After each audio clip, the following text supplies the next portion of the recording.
বয়স কত আপনার? 50, 60, 70, আরও বেশি? আপনার বয়স যদি 50-এর বেশি হয়ে থাকে, আজকের কথাগুলো আপনার জন্য।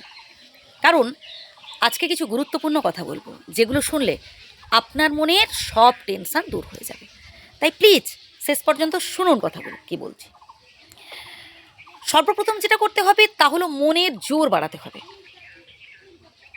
আপনি যত বেশি মনের জোর বাড়াতে পারবেন, আপনি যত বেশি নিজেকে স্ট্রং রাখতে পারবেন, সারা জীবন তত বেশি আপনি যুবক থাকতে পারবেন।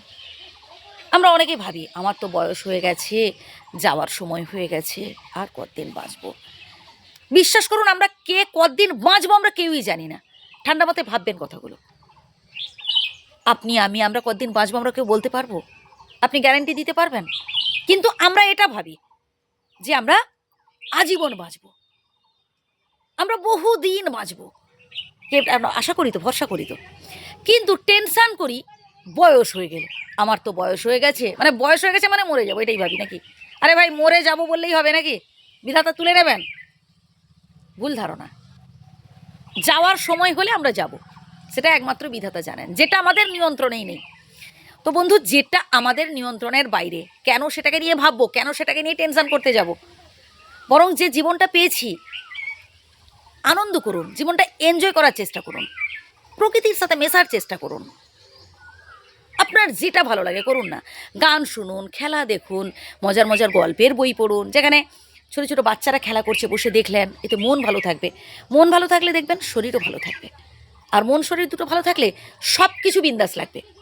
আপনার যদি শরীরে অসুখ থাকে, আপনার শরীরে যদি জ্বালা যন্ত্রণা, একটা অসুখ, মানসিক মানে নানান রকম যদি দুশ্চিন্তায় আপনি ভোগেন, তাহলে দেখবেন আপনার কোনো কিছুই ভালো লাগবে না। মাঝে মধ্যে একটু যেখানে ছোটো ছোটো বাচ্চারা খেলা করছে সেখানে বসে দেখলেন, এতে মন ভালো থাকবে। নিজেকে সবসময় হাসি খুশি রাখার চেষ্টা করবেন, নিজেকে সবসময় বিন্দাসে রাখার চেষ্টা করবেন। এই পৃথিবীতে হচ্ছে যত রোগের মূল দেখবেন হচ্ছে মানসিক দুশ্চিন্তা থেকেই তৈরি হয়। আর একটা কথা মাথায় রাখবেন, যেটা হচ্ছে আমাদের সবসময় নিজেদের ভালোটা বুঝতে হবে, আমাদের সবসময় নিজেদের ভবিষ্যৎটা নিয়ে ভাবতে হবে, যে এমন কিছু কাজ করা উচিত নয় বা এমন কিছু কথা বলা উচিত নয় যেটা হয়তো পরবর্তীকালে তার জন্য নিজেদেরকেই আক্ষেপ করা হতে পারে, তার জন্য নিজেদেরকেই হচ্ছে দুশ্চিন্তা করতে হতে পারে।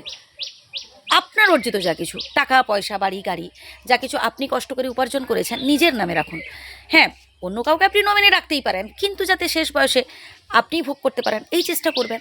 কারণ আমি অনেক বৃদ্ধ বাবা মাকে দেখেছি যে শেষ বয়সে ভিক্ষে করে খেতে। তাই অল্প সন্তুষ্ট হন এবং বিধাতার দেওয়া সুখ দুঃখ সবটাকেই হাসি মুখে গ্রহণ করার চেষ্টা করুন। আমি চাই আপনি জীবনে সুখী হতে পারেন, আমি চাই যে যাতে করে আপনি জীবনে আনন্দটা উপভোগ করুন। তাই কথাগুলো বললাম। ভালো থাকবেন, সুস্থ থাকবেন। ধন্যবাদ।